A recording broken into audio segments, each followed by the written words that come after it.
Cultivating the Buddhist Heart: How to Find Peace and Fulfillment in a Changing World by Nichiko Niwano. Chapter 4: A Second Birth and True Happiness. What makes life worth living? We realize what truly makes life worth living by recognizing the law of transience and reflecting deeply on the fact of having been born as human beings. We all want our lives to be worthwhile, but deciding what makes life worth living varies from person to person. For some, value is found in work. For others, it may be participation in volunteer activities. And for yet others, it may be a hobby or watching a beloved child develop. Some say the value of existence is to be found in a life of fulfillment. But value is not easy to define. What we must consider first is the fact that we have been given life in this world. Having acknowledged this miracle, next we should seek what is most important in human existence, that which is common to all humanity. Shakyamuni teaches us that the one and only reason we have been born into this world as human beings is to reveal the Buddha's wisdom within ourselves. To be open to the Buddha's wisdom is to know and understand the law of transience, that everything in the universe undergoes constant change. By recognizing the law of transience, we recognize the wonder of our own lives and the preciousness of each moment of every day. When we understand transience, we can no longer remain idle. This greater consciousness makes us hope to become friends with everyone we meet. It makes us wish to live in harmony with others by bringing out what is best within our own character. It imbues us with joy and the aspiration to attain these hopes. With this joy in our hearts, life becomes fulfilling and is enriched by boundless possibilities. All of this we can achieve by revealing the Buddha's wisdom within ourselves and recognizing the law of transience. The fulfillment of birth. It is common to speak of a fulfilling life, but how often do we hear about the fulfillment of being born? There is fulfillment or special meaning in our birth as human beings. As it happens, we have been born as human beings rather than birds or fish. This is a remarkable thing. Through the constant progress of science, we have learned a great deal about the origins of life and the wonders of existence. But we still do not know where each person's life comes from or where it goes. The most we can say is that God and the Buddha have given us life as human beings. There are countless life forms in this world, interconnected in a single life system. All of life is precious. To have been given life as a human being is especially important because as human beings we are capable of recognizing the truth in the Dharma. None of us remember anything from before we were born. We have no memory of wanting to be born into this world. We do not remember ever making a decision to be born as human beings. We do not recall making any special effort or performing good deeds just so that we would be born as human beings. And yet, here we are, members of the human species for no particular reason that we can think of. The more we contemplate the wonder of existence, the more we are convinced that we must owe our lives to one great being or life force. And since we have been born human, it seems reasonable to think that there must be an important reason for our existence. To live in fulfillment, to be born in fulfillment. The reason for our existence is to encounter the truth and the Dharma, to recognize and accept the law of transience. The Lotus Sutra tells us that we are born with the aspiration to save all people, and this aspiration is what leads us to choose to be born as human beings. This is a religious interpretation of the reality of humanity. Our lives undergo drastic change once we recognize that we have this innate wish. I came into this world because I wanted to, we realize, and this realization fills us with an overwhelming desire to help others. The reason for one's existence and the goal of one's life becomes clear. The purpose of life is to live for others, to live together in joy and cooperation. Nothing can be more fulfilling. The true awakening. We cannot call ourselves truly human just because we have been born human. It is important to awaken to the true significance of human life, to undergo a second birth by encountering the Buddha Dharma. We hold dear many things in life: work and position, home and family, good health, and more. Equally dear to many are thoughtfulness and caring, kindness and flexibility. But what really makes having been born worthwhile, what is at the root of our very existence, is the Buddha Dharma, the law of transience. This is what gives meaning to our lives and makes life worth living. To encounter the Buddha Dharma and recognize the law of transience is in a sense equivalent to being born again. It is when we experience this second birth that our lives as human beings take on a special meaning. Of course, we are grateful simply to have been given life in this world. But if we go no further than this physical birth, we are little more than self-centered beings full of the three poisons of greed, anger, and ignorance. The birth of the true human being occurs when this self-centered being experiences a second birth of accepting the Buddha Dharma. The significance of being born as human beings is to encounter the Buddha Dharma, and thereby awaken to what we really should be. For those who put their faith in the Lotus Sutra, this means becoming the kind of person who will recite the O-Daimoku, I take refuge in the Sutra of the Lotus Flower of the Wondrous Law. The person who has yet to encounter the Buddha Dharma lives a self-centered life full of greed, anger, and ignorance. In this type of limited life, we fret over not having enough money, worry about falling ill, quarrel with others, and otherwise burden ourselves with worry and suffering. But when we encounter the Buddha Dharma, we begin to realize that this is not what life should be all about. We realize that we have been ruled by our worries and concerns and have wasted precious time. Having realized our own ignorance, we begin to seek the true essence of human life, and it is at this point that we at last awaken to our own humanity. Changing course. What happens to someone who has awakened to his or her own humanity? The Buddha Dharma changes our view of things 180 degrees. Our attention shifts from ourselves to others, and we realize that everything and everyone, including ourselves, is sustained by the truth and the Dharma. Pessimists who see nothing but tears and anguish in this world suddenly realize that they exist in a world of light and joy. People who are convinced that the world contains nothing but hatred and destruction suddenly see that they are enveloped in the love and caring of countless others. People who see the world as a place of confrontation and rivalry suddenly awaken to a world of peace and cooperation. People who are timid and diffident gain self-confidence. On the other side of the coin, there are those who, once convinced of their own happiness, are forced to acknowledge how fleeting happiness can be. Likewise, there are those who realize that their success is nothing but a mirage. Resentful people, convinced that their pain is someone else's fault, realize that this is a mistaken view and learn to accept everything, whether sorrow and misfortune or joy and happiness, as a lesson from the Buddha. From this stage, we move to a new plane of awareness where we are able to see that there is a strange and remarkable power driving the whole universe. That 180-degree change of perspective is brought about by our encounter with the Buddha Dharma, and this encounter with the truth and the Dharma is the most important thing that can happen in life. Our mission. We have been placed on earth by God and the Buddha and have been charged with a mission. Realization of that mission makes life worth living. The world's population today is estimated to total some 6.7 billion people. Not one of those people was born into this world of his or her own volition. Yet, we have been given life as human beings. Why? I've already explained that this is the working of a great power beyond human comprehension. Some people call this power God. Some think of it as the Buddha. We have been placed on earth by this great and wonderful power, but none of us knows what this really means or what our mission in life is. Shakyamuni was in his mid-30s when he attained enlightenment.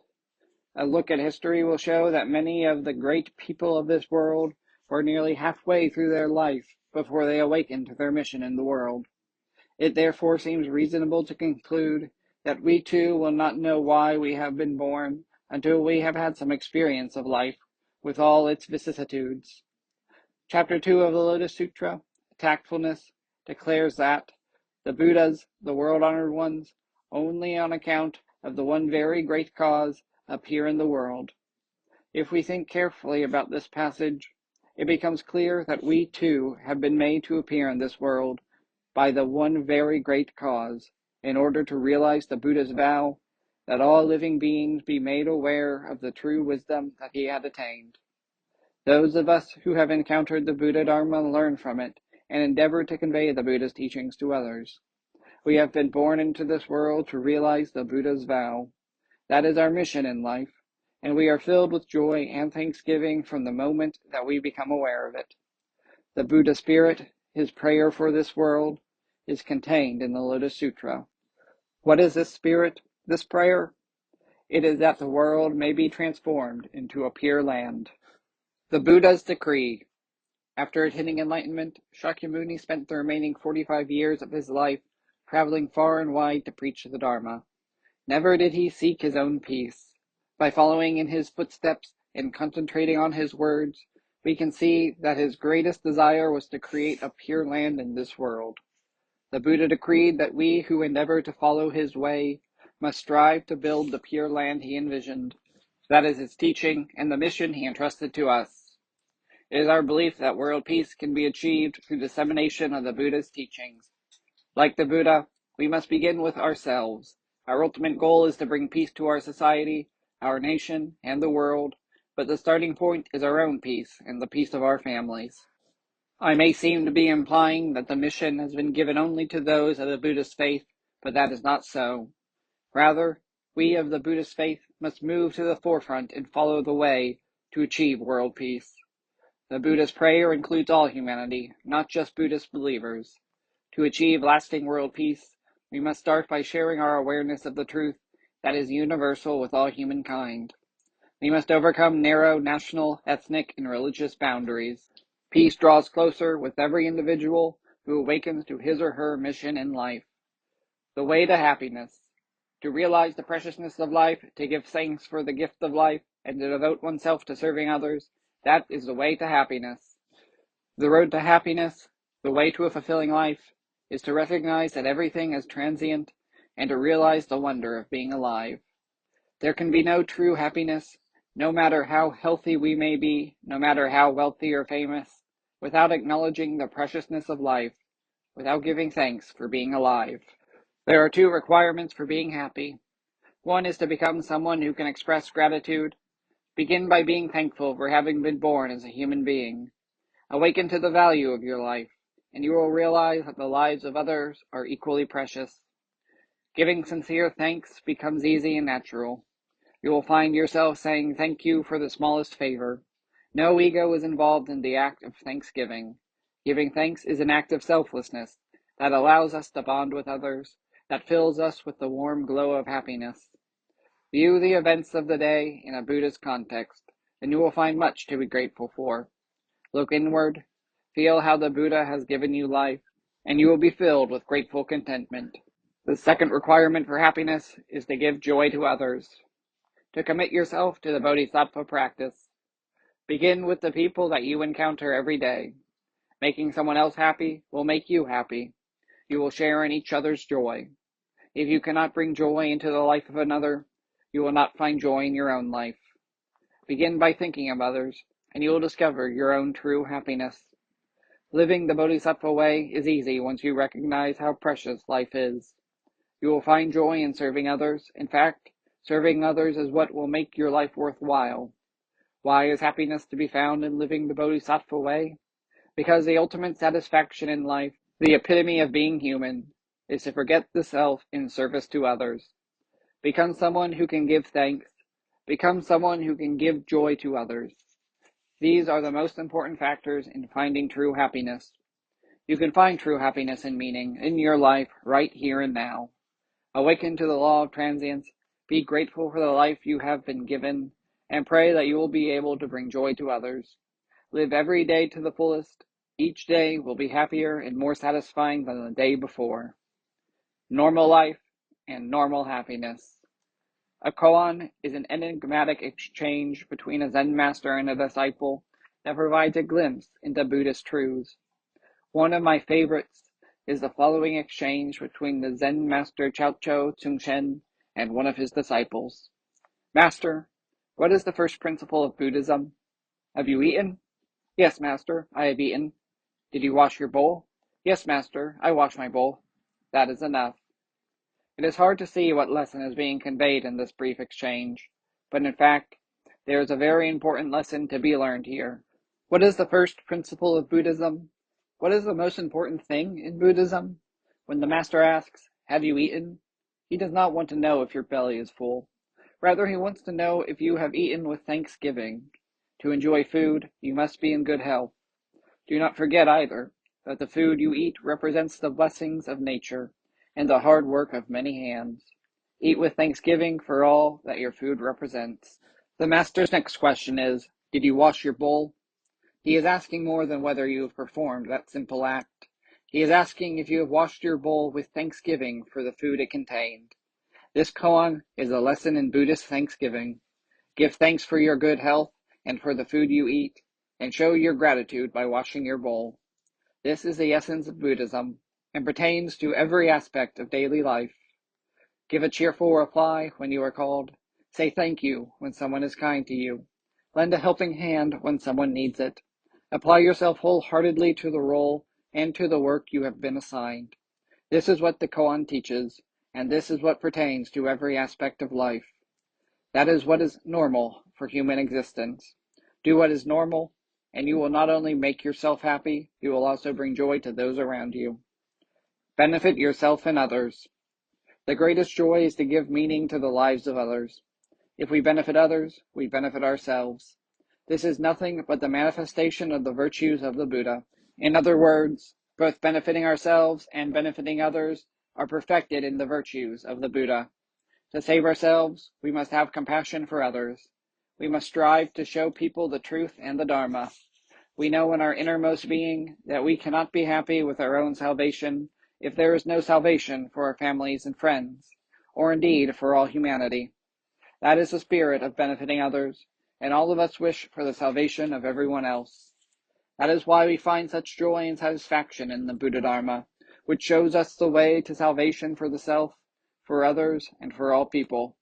We believe in a Buddhist faith that proclaims salvation for all people and for all that has life. Our goal is to go beyond our individual salvation to save everyone by guiding others to recognition of the truth and the Dharma. The Buddha lived for the salvation of others. We can do the same and find our deepest satisfaction in serving others, and allowing others to live as we ourselves are allowed to live. There is a great joy to be had in helping someone else recognize the preciousness of life. I believe this is true for everyone. The laws that nothing has an independent or a permanent self apply to all of us. We all share the same desire to guide another to the shore of enlightenment, even before we reach it ourselves. Once we savor the joy of guiding others, we will find ourselves filled with an overwhelming desire to serve. In this way, we achieve a merging of what benefits the self and what benefits everyone. To serve others is what brings us the greatest joy and the deepest satisfaction. Know yourself. What is a true self? When we know that, we find true happiness and a sense of worth. Shortly after Shakyamuni began his preaching journey, he stopped in a grove of trees on the outskirts of a small village. He was sitting in contemplation when suddenly a group of excited young men disturbed his solitude. One of the young men asked him, "Did you see a young woman come this way?" He went on to explain, "We brought her here with us for a picnic in this grove to have a good time, but she stole our jewels and ran away." The young men were all well dressed and had good manners, but they were forgetting themselves in their anger over their lost valuables. Shakyamuni saw them as full of greed, anger, and ignorance. He quietly asked them, "What is more important to you, finding the young woman or finding yourselves?"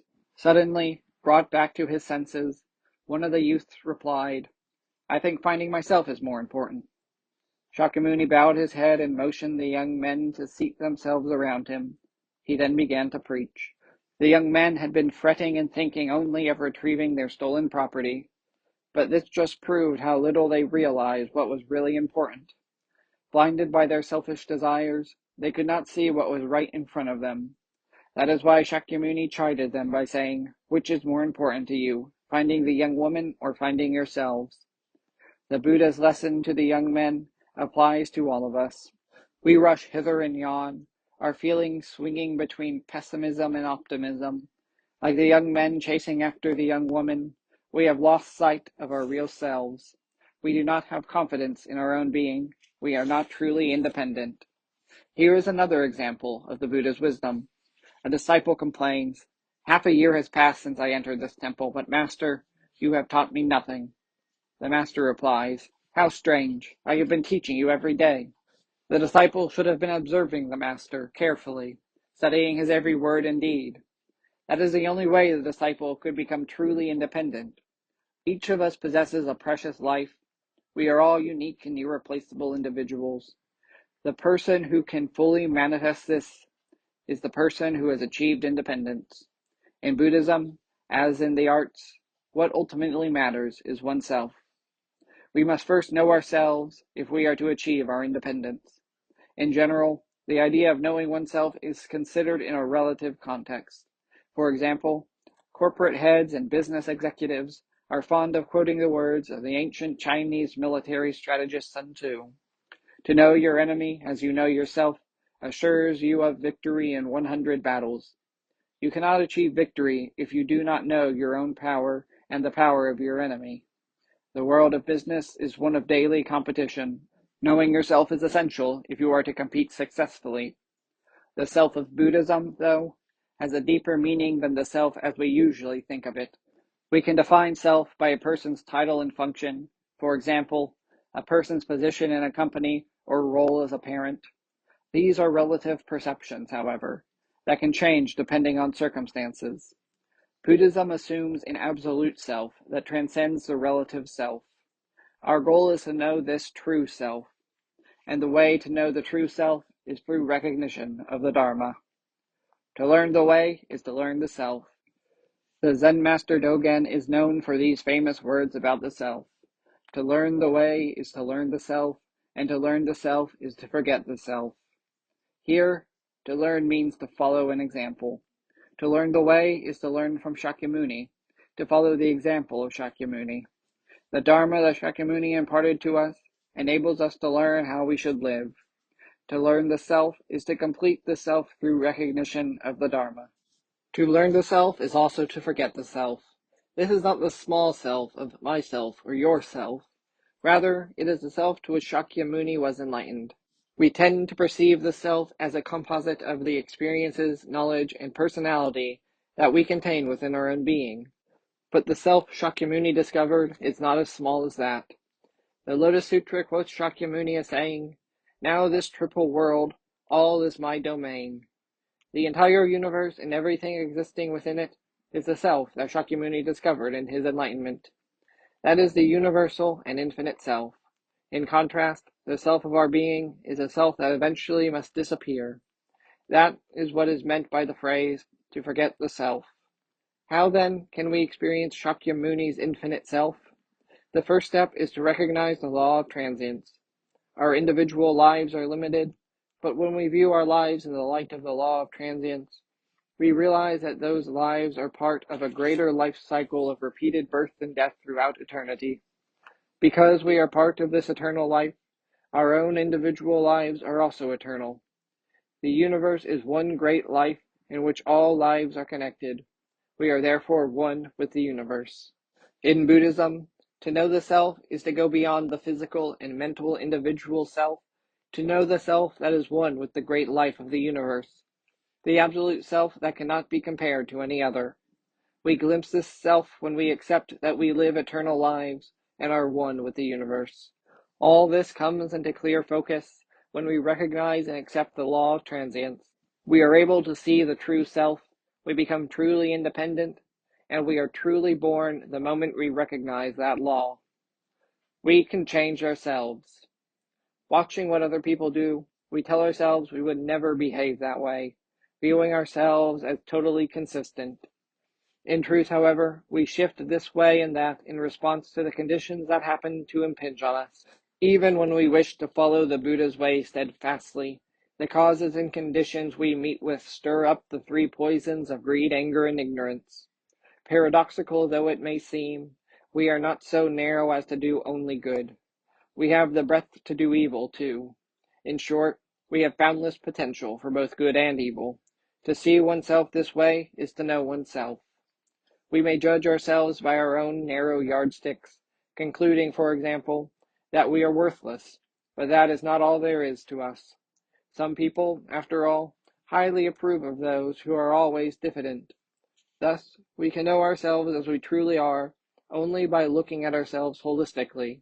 including the way we appear to those around us. By interacting with many people, we discover to our surprise that we can do more than we had thought. And with each such discovery, we enrich and expand our self-awareness. We tend to deprecate ourselves, unaware of the value of our own lives, or conversely, to think cockily that we can do anything, that no one can outdo us. But human beings are capable of both good and evil.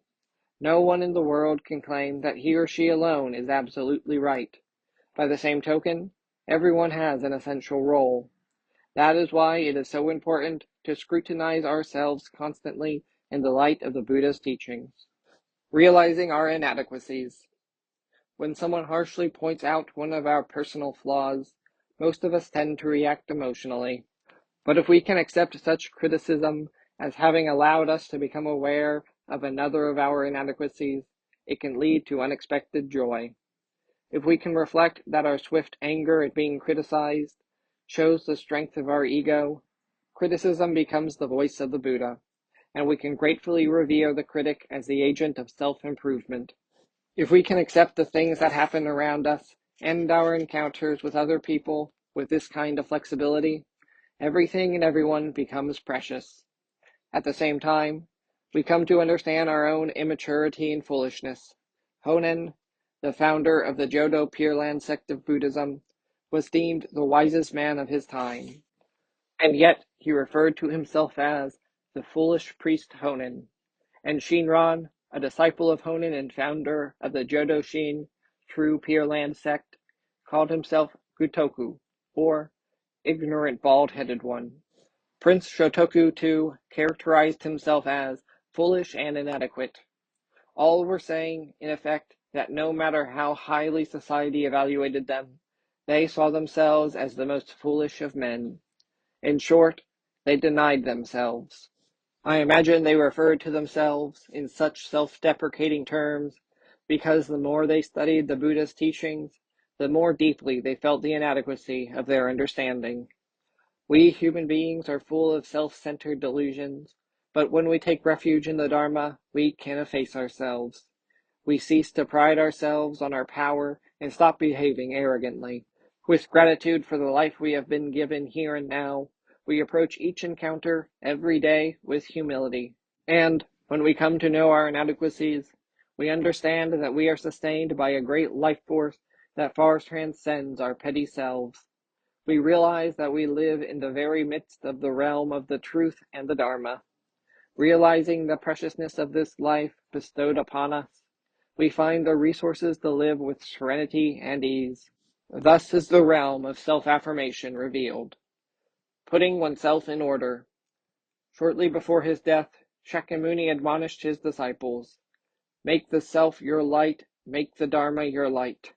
In other words, rely on yourself and on the Dharma, not on others. And in the Dhammapada he says, "You are the master of yourself. You are your own refuge. You should therefore control yourself, even as the wise horse seller controls a good steed." When we seek to control or regulate ourselves, we often receive guidance from our seniors and other mentors, but ultimately, we have to do the job ourselves. Every morning, I put my body and mind in order through special exercises. I imagine everyone has his or her own method of self-regulation. Since ancient times, it has been taught that ordering one's posture, breathing, and mind is the basis for physical and mental control. For example, when we chant sutra passages morning and night, straightening the spine and breathing deeply, the mind falls naturally into order, and we are infused with gratitude for the life we have been given. And when we observe what is going on around us with a firmly grounded body and calm mind, we can clearly see the law of transience in action. To put ourselves in order, it is important to control body, speech, and mind. Control of speech is especially important, since that leads to control of our thoughts and actions. For example, the habit of greeting others with a salutation used among Risshō Kōsei Kai members, "Thank you for this day," cultivates a sense of gratitude. Even if we do not really feel thankful at first, controlling our words and actions will eventually bring our state of mind into line. The first step is to regulate our physical and mental posture and speak accordingly. It means taking the step of unaffectedly saying, "Thank you for this day." Saying this while bowing the head and placing the palms together in a prayerful attitude not only makes the words truly part of us, but also leads, in the most natural way, to venerating the Buddha nature that we all share. Removing the framework of ego. Just as a fog obscures our view, so when we are preoccupied with ego, we cannot see things as they are, and realize that all people are irreplaceable beings. I often quote the poem Playground from Inochi ni Dotabi, Journey to Life, by Satoru Takeshita. When I'm playing, it feels so small. When I'm set to picking up pebbles during morning cleanup, it feels so big. The size of the playground does not actually change, but it seems small to the child at play. When we are told to pick up the loose stones, though, it suddenly seems enormous. This poem by a fourth grader makes an incisive point, expressing how self-centered our thinking is, how we see things only in reference to ourselves. Buddhism is a teaching that removes self-attachment. It is when things do not go as we wish that we suffer. If we come to terms with the fact that by nature, life is something that does not go according to plan, a broad perspective opens up before us. But if we cling to the desire to make life follow our wishes, our suffering simply deepens. This wish to make everything conform to our wishes is self-attachment. We suffer because we wedge ourselves into the framework of ego. The truth and the Dharma taught by Shakyamuni remove that framework and make our relationships with others harmonious. When we are enveloped in mist or fog, we cannot see our surroundings clearly. Likewise, when the mist of self-attachment arises, when we are wrapped in the fog of self-centeredness, we cannot see things as they are, wide and narrow, deep and shallow, big and small. Such comparisons, too, reflect our egocentric view of things. When this egocentrism, this self-attachment disappears, the things of the world can be seen as they really are. When we rid ourselves of ego, we can also see others clearly. We realize the folly of competition based on preoccupation with the relative differences between ourselves and others. Realizing that others, too, are irreplaceable beings, we are able to accord them the respect they are due. When this happens, we can all be as one. Humility is the most important quality for human beings, and it is generated by recognition of the truth and the Dharma. My dearest wish is for everyone to remove the framework of ego or self-attachment and join in a circle of harmony. Breaking free of egocentricity. Urlaban is the Japanese transliteration of the Sanskrit ulambana. Ulambana can also be translated into Japanese as token, written with two characters, meaning to hang or suspend, ken, upside down, toe. Being hung or suspended upside down is certainly painful, but even without going that far, we human beings suffer over all sorts of things. Token means that everything we see, hear, and think is topsy-turvy. The reason we see things as inverted is that we think of everything in a self-centered way, under the illusion that we are right. We are, in effect, suspended upside down. This state can also be expressed by the Sanskrit viparyasa, error, delusion. The word is translated into Japanese as tendo, which also means with positions reversed, indicating a way of seeing and thinking that is totally in error. For example, if we could accept advice without resistance, we would not suffer, but in reality, we find this almost impossible. We misinterpret well-intentioned advice and, as a result, bring suffering both to ourselves and to those around us. Self-attachment, or egocentricity, means seeing and thinking about things in reverse order, being bound to a rigid and cramped way of thinking. This is a sign of an impoverished spirit. The tale of the origin of the festival of Ulambana, known as Oban in Japan, symbolizes a spiritual impoverishment. One day, so the story goes, Madhgalyayana, one of Shakyamuni's 10 great disciples, wondered how his deceased mother was faring. Meditating on this, he learned that she had fallen into the realm of hungry spirits, suffering ceaseless hunger and thirst. Madhgalyayana, being a devoted son, was dismayed and immediately took her food and water, but as soon as she tried to partake of them, The food and water went up in flames. After much anguished thought, Maudgalyayana asked Shakyamuni for help. In response, the Buddha preached the Ulambana Sutra, in which he taught Maudgalyayana to make offerings to the seekers of the way of the Sangha, or community of disciples, in order to gain his mother's deliverance.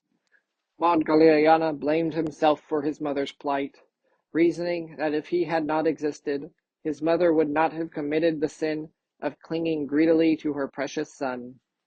It was he who had led his mother astray and caused her to become a hungry spirit, so to save her, he himself would have to be saved. He realized that for seekers of the way to attain enlightenment as soon as possible and spread the Buddha's teaching far and wide would lead to his mother's salvation as well. In other words, he understood that all suffering people, not only his mother, needed to be saved, and that when everyone was saved, and only then, his mother would attain true salvation. When Maudgalyayana reached this understanding, his mother was delivered from the realm of hungry spirits. When our way of seeing and thinking is topsy-turvy, everything becomes painful. That is why it is important to remove the framework of ego, so that we can become capable of serving others and seeing everything as it truly is. Chapter 7 of the Lotus Sutra, the parable of the magic city, contains this verse. May this deed of merit extend to all living beings, that we, with all the living, may together accomplish the Buddha way. As this shows, the salvation of all is the goal of the Buddha way. Tips for honing selflessness. Greetings are generally regarded as a courtesy, a social and interpersonal lubricant. But there is more to greetings than that. In a broader sense, they represent a means of achieving a state of selflessness that lets us establish empathy and harmony with others. When we meet others, we can greet them spontaneously because we have forgotten the self. The same applies to the ability to respond clearly and crisply as soon as someone addresses us. When we are preoccupied, we cannot greet or respond to others spontaneously. We modern people, with our strong egos, find it very hard to let go of the self, but exchanging greetings loosens the framework of the ego, allowing us to empathize and thus achieve harmony with others. The Japanese word for greeting or salutation, aisatsu, is originally a Buddhist term. Both ai and satsu have the sense of approaching or drawing near. In a Buddhist context, aisatsu refers to the way a master gauges the extent of a disciple's spiritual endeavor by the way the latter responds when summoned. When the master calls, "You there," the way the disciple replies, "Yes," is enough to tell the master whether the disciple is in a selfless state and has a firm grasp of the Dharma. Interpersonal relations flow as smoothly as water when we exchange greetings frankly and honestly. Only the ego blocks us from doing so. When the father of a family does not greet family members of his own accord, for example, it is because he has the fixed notion that it is proper for others to greet him first. Even people who cannot greet others in a straightforward manner really want to do so in their heart of hearts, but pride stands in the way. The inability to utter a simple greeting deprives them of the joy of feeling the heart expand and open up. In this sense, they are suffering. I feel uncomfortable when I am in an elevator with someone I do not know, and we both stand there silently, neither of us acknowledging the other. If, however, I take the initiative and say, "Hello," the other person invariably responds, "Hello," and the atmosphere relaxes. Thus is a certain harmony established. When we see a flower and spontaneously murmur, "Oh, how pretty," this honest expression of feeling is a kind of greeting. The great potter Kanjiro Kawai once said, "I gaze at the flower gazes at me." Perhaps it is because we sense the flower's subtle gaze that we look at it. In this way, we and the flower exchange greeting. In other words, life resonates with life. As members of Risshō Kōsei Kai, we chant the Odaimoku, "I take refuge in the Sutra of the Lotus Flower of the Wondrous Law," daily, as a greeting signifying our unity with the universe. This is the most important greeting of all. Practicing selflessness at home. Pondering whether we cannot somehow break down self-centeredness in the context of daily life, I came to realize that there are several easy ways to do so, and I like to talk about them whenever I have the opportunity. They are amazingly simple. First, if we think about whether husband and wife, parents and children, actually say good morning to one another, I imagine we will discover that surprisingly often, people do not bother to greet their nearest and dearest. So the first practice is to say good morning to other members of our own family. Since this sets the tone for the day, it is important not to mumble sleepily, but to greet one another cheerfully. In families where people are not in the habit of saying good morning to one another, whoever resolves to do so first should take the initiative. It takes a bit of courage to begin with, but it is good training for divesting oneself of ego. Taking the initiative and greeting others is an important way of breaking down self-centeredness. Second, we should respond clearly and crisply when someone addresses us. In our dealings with people in the outside world, we automatically respond when addressed, but we should reflect on whether we do so in our own home. When we are self-absorbed, we cannot respond pleasantly. We cannot say the simple word yes unless we break down self-centeredness. The way someone says yes reveals his or her character immediately. The ideal is to be able to respond in a way that makes everyone around us feel good. If we can respond in this way at home, we will be able to greet people cheerfully and respond clearly, wherever we may be. This is the most important way to ensure smooth interpersonal relations. Third, when you leave the dining table, push in your chair, and when you take your shoes off, line them up neatly. Doing so braces you mentally and emotionally. If people are taught to do these things from early childhood, they will be able to exercise balance and moderation when they grow up. They will be discriminating, not squandering money or being careless about things. One who can master this skill will not deviate from the right path. The philosopher and educator Nobuzo Moi advocates these three practices as the secret of education in the home. They have an important impact on character formation and interpersonal relations. These three simple practices make for a peaceful home and agreeable interpersonal relations at work and in wider society. That is because they break down self-centeredness and promote selflessness. The ability to say thank you. There is more. The first thing is to be the kind of person who can say thank you when someone does something for you. Developing the habit of expressing thanks in a frank and honest manner eventually translates into the ability to say thank you from the heart. This is something you can do only when you are selfless. It is impossible when ego gets in the way. The second is to be able to say, I'm fine, thank you, when someone asks how you are. Just the plain, I'm fine, will do, but the response, I'm fine, thank you, expresses the joy of selflessness. Okage-sama de, a Japanese phrase meaning, thanks to you, which people often use when exchanging greetings, expresses this joy of selflessness. The phrase represents recognition that one owes one's existence here and now to everything in the universe, that one's life is sustained in countless ways. That is why, when someone asks, how are you? You should reply from the heart, I'm fine, thank you. The third is to be able to say, I'm sorry.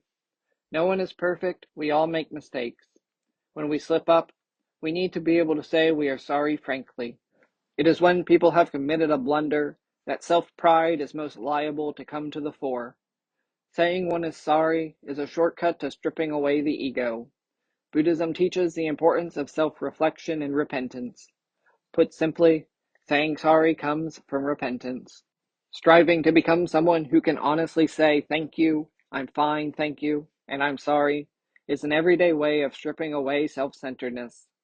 The Buddha's teachings are found close to home. Do no evil, do only good. When greed, anger, and ignorance build up, the Buddha's wisdom is obscured. When the Buddha's wisdom is obscured, we turn toward evil. Turning toward good, the Buddha, let us strive constantly for self-improvement. Buddhism teaches of an absolute realm transcending good and evil, but in the context of human life, we must discriminate between the two. There are various ways of doing this. In Buddhism, good means turning toward the Buddha and endeavoring to improve oneself. Evil means the opposite, turning toward hell and exacerbating the three poisons of greed, anger, and ignorance. This is the broad meaning of good and evil in terms of Buddhist teaching. Good means seeing the Buddha's wisdom, specifically seeing the law of transience and obeying it. Thus, ignorance of the law of transience constitutes evil. In the context of our daily lives, good means realizing the preciousness of life and living each day to the fullest, while evil means struggling with others and being ruled by greed, oblivious to the preciousness of life. The ultimate wisdom, the Buddha's wisdom, is called prajna. Prajna is inherent in everyone, but when it is concealed, we turn toward greed, anger, and ignorance. And when that which has obscured prajna is dispelled, we turn toward good and endeavor to improve ourselves. The state of fully revealed prajna is Buddhahood. It is because prajna is not fully revealed that we fall prey to delusion and attachment. Revealing our inherent prajna enables us to turn toward good and strive tirelessly. Begin by avoiding evil. The verse of admonishment of the 7 past Buddhas in the Dhammapada answers the question, what is Buddhism? To do no evil, to do only good, to purify one's mind, this is the teaching of the Buddhas. The verse begins, to do no evil. In this case, evil means flouting the precepts that human beings should obey, engaging in unethical and immoral acts. Thus, not doing what is evil means first and foremost refraining from doing anything that would give one a guilty conscience. In other words, right living is important. Buddhism teaches 5 precepts that we are to observe in daily life: not to kill, not to steal, not to lie, not to engage in sexual misconduct, and not to drink to excess. These are precepts that everyone should observe as a matter of course. Moreover, it is important that we observe them not because we are told to, but on the basis of our own judgment. Essentially, evil arises from ignorance of the law of transience, ignorance of the preciousness of life. The verse continues, to do only good. Good is that which accords with ethics and morality, as indicated by the terms goodwill and good nature. Religious practices are also taught as forms of good. I am not talking about some rarefied asceticism. The most basic religious practice is to open the eye of the Buddha knowledge, to see the truth in the Dharma. In other words, recognition of the law of transience represents good. The third line, to purify one's mind, means attaining the precious wisdom of the Buddha by not doing what is evil and by doing what is good. Purity means living in awareness of the law of transience and in obedience to the truth and the Dharma. Conversely, impurity means exacerbating delusion and attachment and going against the truth and the Dharma. Finally, by not doing what is evil and by doing what is good, strictly observing what should be observed, we gain wisdom, leave behind delusion and attachment, and attain the realm of the Buddha. As the verse says, this is the teaching of the Buddhas. We should note that the verse begins by warning against doing what is evil. When we resolve to do what is good, the first thing we need to do is stop doing what is evil, such as behaving in ways that violate the 5 precepts. That means resolving to cease our bad habits from this day forward and then doing what is good. The first 2 lines of the verse indicate the proper order of self-purification, without haste and without pause. Accomplishing anything requires perseverance. Even when we resolve not to do what is evil, we cannot keep it up. It is important to reflect on our failure as often as it takes and resolve to try again. Sometimes it is painful to persevere, but if we try to escape that pain part way through, we can never taste enjoyment. As we persevere, pain turns into enjoyment. Discovering that enjoyment in the course of perseverance enables us to keep going. For example, many people say they find it difficult to perform sutra recitation every morning and evening. At first, this would be hard for anyone, I imagine. Sometimes, tired at the end of a busy day, we find sutra recitation burdensome. But as we persevere, day in and day out, little by little, we begin to find sutra recitation gratifying. And when that happens, we feel unsettled if we skip it, or as if we have forgotten something important. Sutra recitation becomes an indispensable part of our day. Thankful to be able to perform sutra recitation daily, we find that we can persevere naturally. In short, the key to perseverance is a sense of enjoyment and thanksgiving. There is a passage from the I Ching, the Book of Changes, that I have made my motto.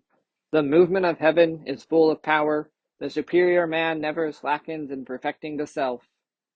Never slackens means striving in one's own initiative and without pause. In other words, constant endeavor. I paraphrase this as without haste and without pause. Perseverance is power, as the saying goes. Perseverance in even the smallest things greatly empowers us over time. Repeating the basics is crucial in all things. Persevering in the endeavor not to do what is evil and to do what is good, without pause and with enjoyment and thanksgiving, purifies our hearts and minds and brings us both a sense of the worth of life and happiness.